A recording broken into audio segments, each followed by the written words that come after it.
ఇంకా ఎక్కువ చేసే ప్రమాదం ఉంటుంది. ప్రజలందరూ ఆలోచించాలి. నేను ఎలక్షన్లో కూడా చెప్పాం, రాజకీయాల్లో ఉండడానికి అర్హత లేని వ్యక్తి అతను. ఇలాంటి వ్యక్తి కూడా రాజకీయాల్లో ఉండి ముఖ్యమంత్రిగా ఉండడానికి అర్హత ఉందా అనేదే మన ఎన్నికల్లో చర్చ జరిగింది.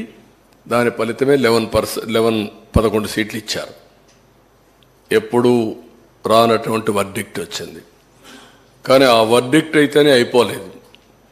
ఇది శాశ్వతంగా ప్రతి ఒక్కరు ఆలోచించుకోవాల్సిన అవసరం ఉంది. అతను చేసిన పనులు 5 ఏళ్ళు, అతను చేసిన ఘోరాలు అన్నీ కూడా రాష్ట్రానికి శాపాలుగా మారాయి. అది 10 ఏళ్ళు ఎంటాడుతుందా, 20 ఏళ్ళు ఎంటాడుతుందా, 30 ఏళ్ళు ఎంటాడుతుందా కాలమే చెప్పాలి.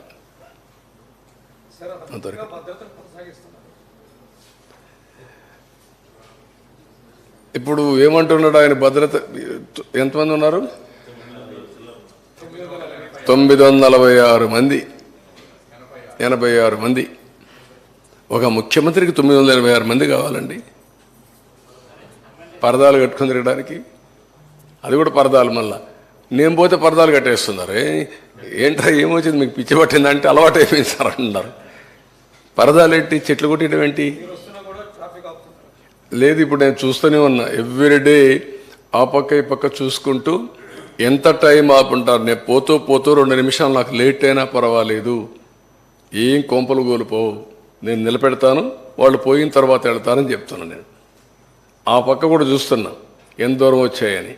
అంటే నాకు కూడా గేజ్ చేయడానికి ప్రతి ఒక్కరికి చెప్తున్నా, ఎక్కువ టైం ఎక్కడ ఆఫ్ చేయొద్దండి. మీకు కూడా చెప్తున్నా, మా మంత్రులు